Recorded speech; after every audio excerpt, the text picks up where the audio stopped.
এখন হইতেছে রাত বাজে 9টা। তো এখন চা খাওয়ার টাইম। চা কি তাও বিস্কুটের প্যাকেট ধরে নিয়ে বসে, আর চা কাপ না গ্লাসে নিচ্ছে। আচ্ছা, এখন কি তোমার চা খাওয়ার টাইম?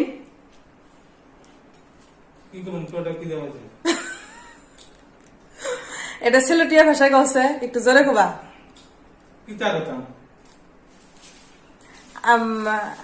রাতের 8টা বাজে, এখন আমি চা খাই, এটা কত?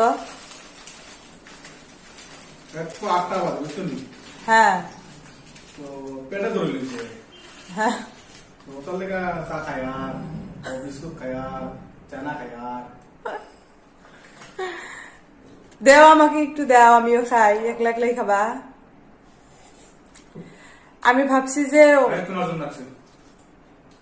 আচ্ছা যাক, আমার জন্য তো রাখছে। আমি ভাবছি যে গ্লাস, যে গ্লাসে খাইতেছে, আমি ভাবছি সবখানে ঢাইলে নিছে গ্লাস লোড করে। তো আমার জন্য একটু রাখছে। সত্যি রাখছে কি দেখি? Thank you. ওয়েলকাম।